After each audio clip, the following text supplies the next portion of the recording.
اللہ علیہ وسلم۔ حضرات، ذی الحجہ کا مہینہ ہے، آج تاریخ 8 ہے، اور اس سے مطلب خطبے میں آپ نے اس مہینے کی اہمیت، فضیلت اور نیکی کے بارے میں سنا کہ اس مہینے کی عشر اولیٰ نے پہلے 10 دن کی جو نیکیاں اللہ سبحانہ و تعالیٰ کو بہت ہی محبوب ہیں، بہت ہی پسندیدہ۔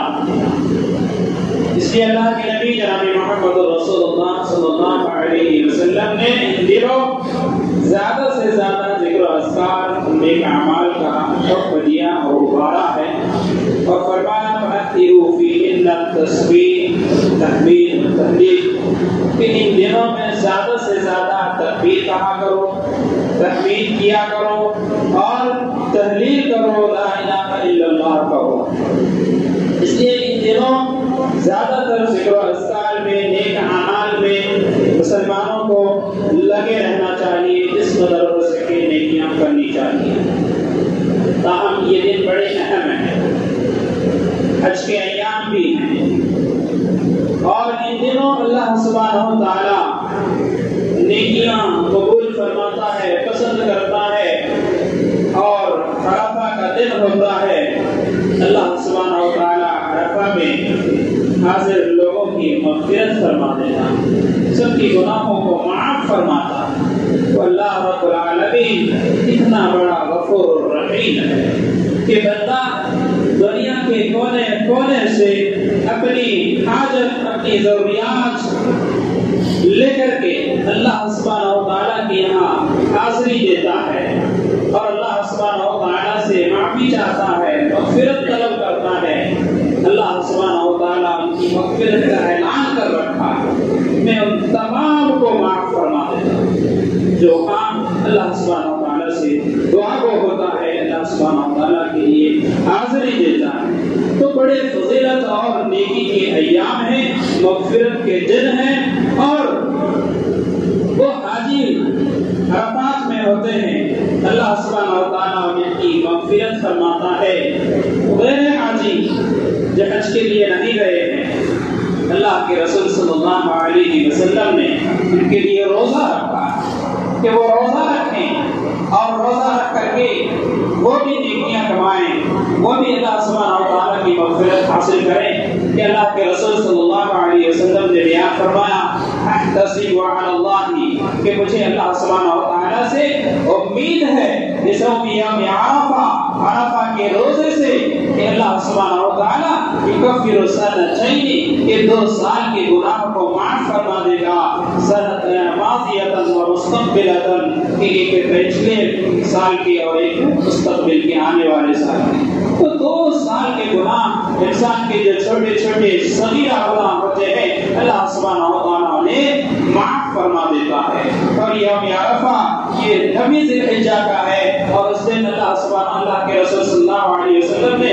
روزے رکھا ہے، اور روزہ رکھنے کے لیے فرمایا۔ تو اس مہینے کے ان دنوں کے خاص عمل عرفہ کا روزہ، 9 ذی الحجہ کا روزہ بھی ہے۔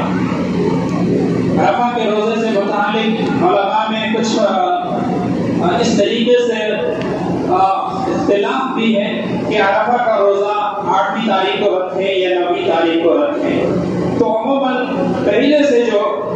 چلا آ رہا ہے وہ 9ویں تاریخ کا ہی ہے، اور اسی میں رکھ رہے ہیں اور علماء رکھتے ہیں، اور متاخرین میں بعض علماء اسے عرفہ سے جوڑتے ہیں کہ عرفہ کا روزہ اللہ کے رسول صلی اللہ علیہ وسلم نے رکھنے کا کہا ہے، اور عرفہ 8ویں تاریخ ہمارے ملک کے حساب سے وہاں جو عرفہ ہوتا ہے وہ 8ویں تاریخ کو ہوتا ہے، یعنی آج کا دن ہے، تو اس حساب سے وہ پھر 8ویں تاریخ کا روزہ رکھتے ہیں۔ خیر، اس میں جو کچھ بھی ہے، اگر کوئی ان چیزوں سے بچنا چاہتا ہے اس اختلاف سے، تو وہ 8 تاریخ کا رکھ لے، 9 تاریخ کا بھی رکھ لے، تو ان کے لیے بہتر ہے۔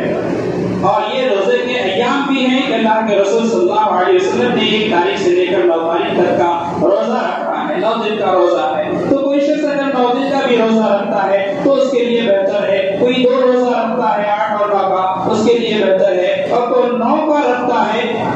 تو 9 کا رکھنے کا اللہ کے رسول صلی اللہ علیہ وسلم نے عرفہ کی جو تاریخ بتائی ہے وہ 9 تاریخ ہے، اور اس حساب سے 9 تاریخ کا روزہ رکھا جاتا ہے، جو ان سال کل 9 تاریخ ہے، کل لوگ روزہ رکھیں گے انشاءاللہ۔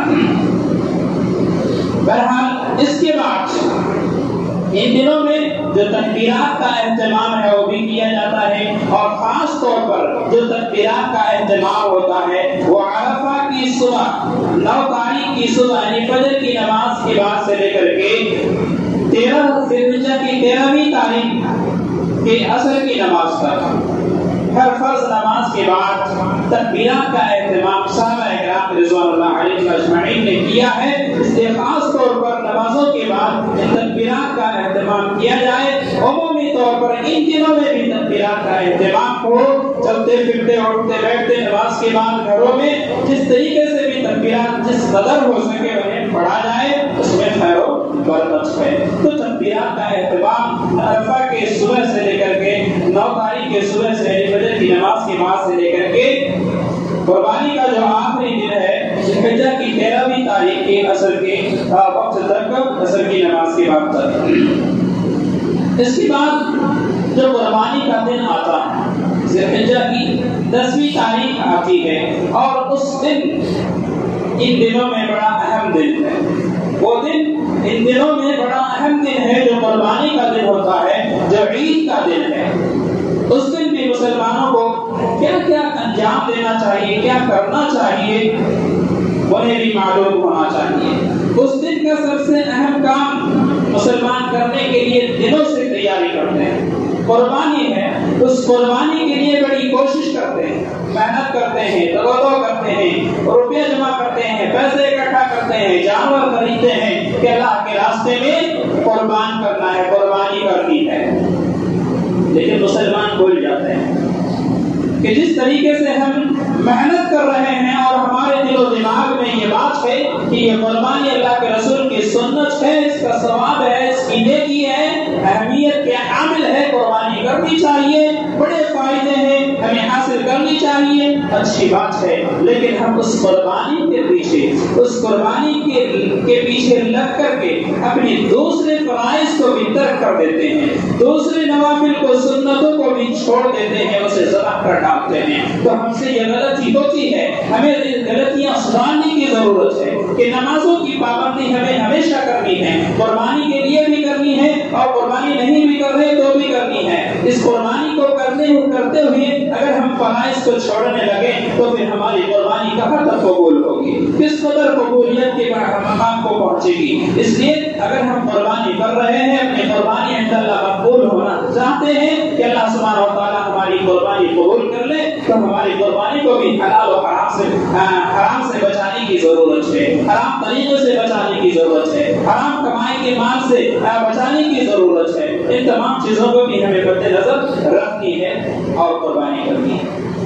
تو آئیے قربانی کی چند باتیں پچھلے خطبے میں بھی آپ نے سنا ہے کہ جب ہم قربانی کی تیاری کرتے ہیں تو اس تیاری کے لیے ہمیں سب سے پہلے قربانی کا جانور ان جانوروں میں سے منتخب کرنا چاہیے جن سبحانہ و تعالیٰ نے قرآن مجید میں بیان فرمایا، اللہ کے رسول صلی اللہ علیہ وسلم اور صحابہ اکرام رضوان اللہ علیہم اجمعین نے کیا ہے، جو اونٹ ہے، گائے بکری ہے اور بھیڑ ہے، ان جانوروں میں سے اور ان کے جوڑے میں سے قربانی کرنا چاہیے۔ اسی طریقے سے آپ نے سنا کہ قربانی کا جانور جب ہم نے منتخب کیا تو اس میں ہمیں کچھ چیزیں دیکھنے کی ضرورت ہے۔ وہ کیا چیزیں دیکھنے کی ضرورت ہے؟ وہ تو جانور ان چیزوں میں، ان جانوروں میں سے ہو، اور اس کے بعد جانور عیب سے بری ہو، اس کے اندر عیب نہ ہو، جس کے لیے 4 عیوب کو بتایا گیا ہے۔ اللہ کے رسول صلی اللہ علیہ وسلم نے بیان فرمایا کہ وہ جانور لنگڑا نہ ہو جس کے لنگڑا پر ظاہر ہو، وہ جانور بیمار نہ ہو جس کی بیماری واضح ہو، اور وہ جانور اندھا نہ ہو جس کا اندھا پر ظاہر ہو، اور اسی طریقے سے وہ جانور اتنا کمزور، دبلا پتلا لاغر نہ ہو کہ اس کے اندر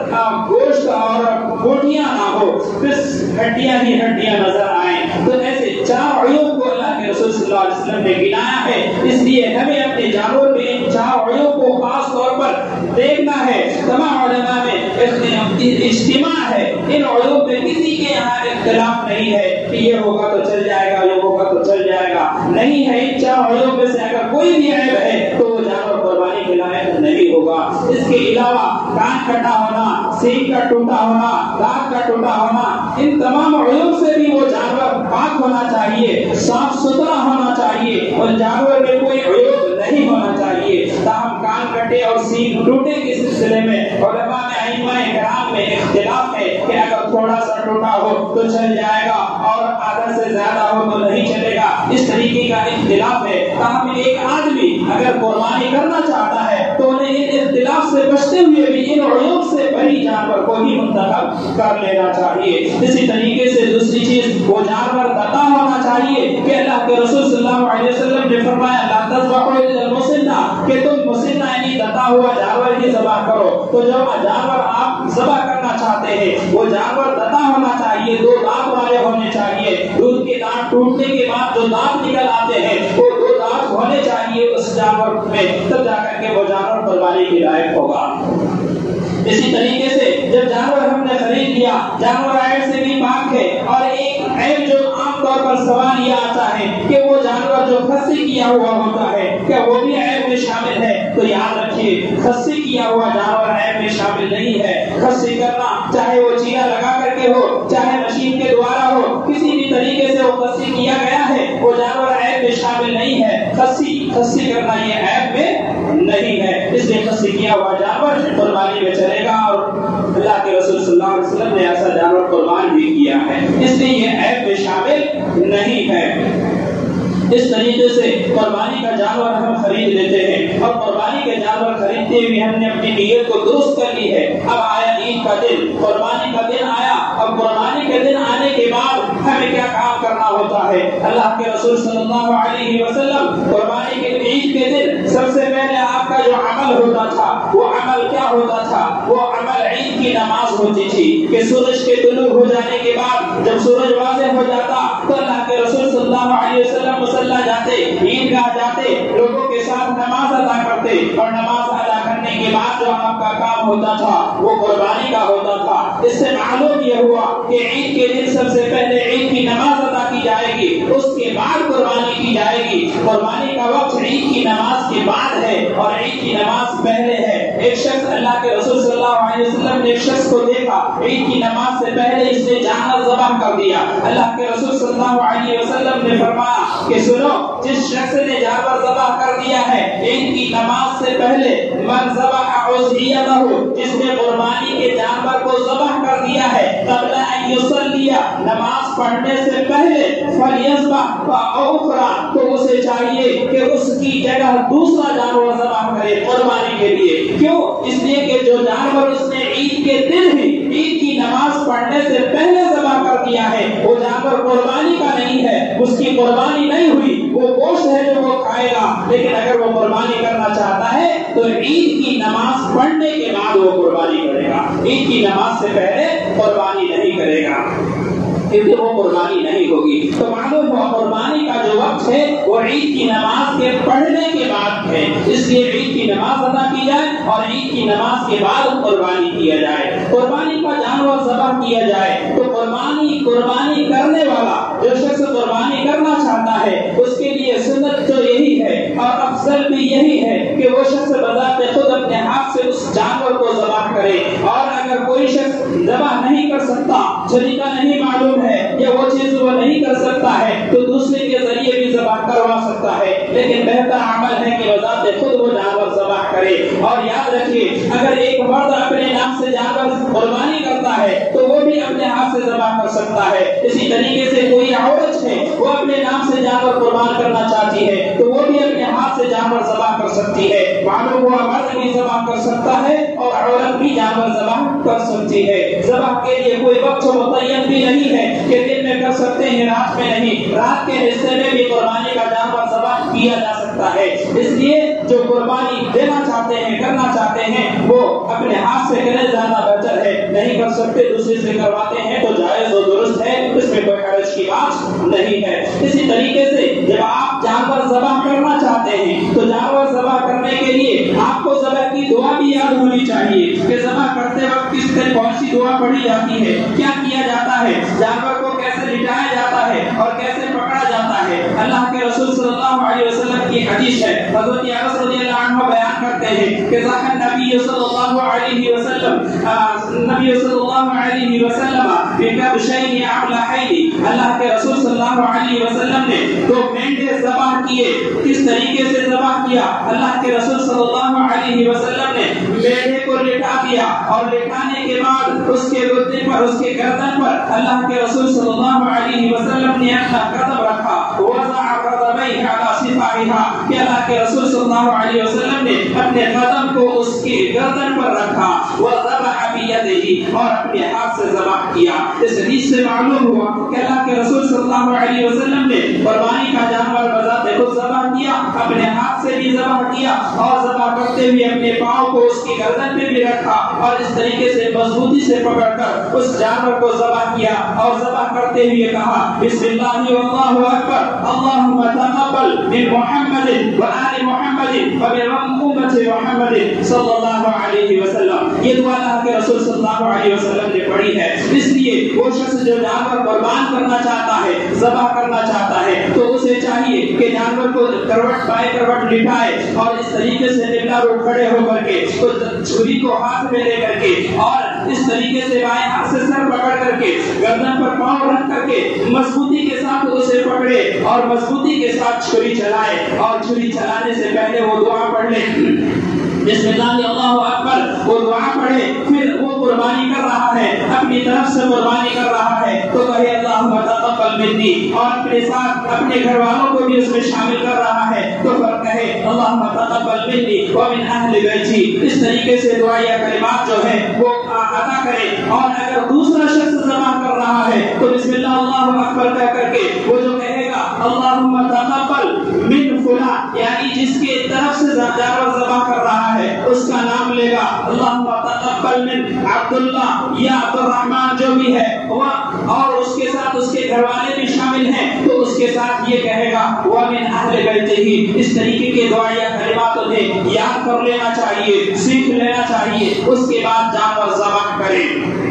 کیونکہ ذبح کے لیے دعا بھی ضروری ہے. بسم اللہ اللہ اکبر کہہ کر کے ذبح کرے گا. اس طریقے سے جانور ذبح ہوا. جانور ذبح کرنے کے بعد گوشت تیار ہوتا ہے. گوشت کی تقسیم بھی ہے. تقسیم اس طریقے سے کہ اللہ کے رسول صلی اللہ علیہ وسلم نے ارشاد فرمایا کہ تم کلو، کھاؤ، وادخروا، جمع بھی کرو. اللہ کے رسول صلی اللہ علیہ وسلم نے کھانے، کھلانے اور رکھنے کا بھی حکم دیا ہے. اس لیے جس کو جہاں جس طریقے کی ضرورت ہے، جس کو زیادہ کھانے کی ضرورت ہے زیادہ کھائے، زیادہ بانٹنے کی ضرورت ہے زیادہ بانٹے، کچھ رکھنے کی ضرورت ہے کچھ رکھے. جہاں جس طریقے کی ضرورت ہے وہاں اس طریقے سے اس گوشت کو تقسیم کر سکتا ہے. کوئی ضروری نہیں کہ کہیں بانٹنے والا یا لینے والا نہیں ہے تو آدھا اس کا گوشت نکال دیا، جتنا حصہ نکال دیا لیکن لینے والا نہیں ہے وہ گوشت جو ضائع اور برباد ہو جائے. ایسا نہیں ہونا چاہیے کہ آپ جہاں جتنا زیادہ لوگ لینے والے ہیں تو آپ ہو سکتا ہے کہ آپ کو زیادہ بانٹنا پڑے، زیادہ دینا پڑے، یا لینے والے کم ہیں تو ہو سکتا ہے آپ کو کم بانٹنا پڑے. تو اس طریقے سے کھانا بھی ہے، کھلانا بھی ہے اور اگر ضرورت ہے رکھنے کی یا بچا ہوا ہے رکھ سکتے ہیں، اس میں کوئی دقت کی بات نہیں ہے. تو اس طریقے سے گوشت کی تقسیم کی جائے. اور اسی طریقے سے جب جانور ذبح کرتے ہیں تو اس سے پہلے اللہ کے رسول صلی اللہ علیہ وسلم نے ارشاد فرمایا ان اللہ کتب الاحسان علی کل شیء کہ اللہ سبحانہ و تعالی نے احسان کو ہر چیز کے لیے لکھ دیا ہے. فإذا قتلتم فأحسنوا القتلة جب تم جانور کو کسی کو قتل کرو مارو تو اسے اچھی طرح سے مارو، اچھی طرح سے قتل کرو. وإذا ذبحتم فأحسنوا الذبح اور جب جانور ذبح کرو تو اچھی طریقے سے ذبح کرو، اس کے ساتھ احسان کرو. قتل میں احسان یہ ہے کہ قصاص میں انسان کو انسان قتل کرتا ہے، قصاص میں قتل کیا جاتا ہے تو اس میں بھی احسان کرنے کے لیے اللہ کے رسول صلی اللہ علیہ وسلم نے فرمایا اسلام کیا سکھاتا ہے؟ احسان سکھاتا ہے. قتل بھی کرتا ہے لیکن اس کے ساتھ ظلم نہیں کر سکتا، اس پر ظلم نہیں کرتا ہے، ظلم کی اجازت بھی نہیں ہے، اس لیے انہیں تکلیف اس وقت بھی نہیں دے سکتا، اس لیے انہیں تکلیف پہنچانے کی اسلام اجازت بھی نہیں دیتا ہے. اسی طرح سے اگر آپ جانور کو بھی ذبح کر رہے ہیں تو جانور کو بھی تکلیف نہیں ہونی چاہیے. اللہ کے رسول صلی اللہ علیہ وسلم نے جانور کے ساتھ بھی احسان کا حکم دیا ہے. اذا ذبحتم فاحسنوا الذبح جانور ذبح کرو تو اس کے ساتھ بھی احسان کرو. اس کے ساتھ احسان کیا ہے فلیحد شفرتہ تم میں سے جو کوئی جانور ذبح کرنا چاہتا ہے تو اسے چاہیے کہ اپنی چھری کو تیز کر لے،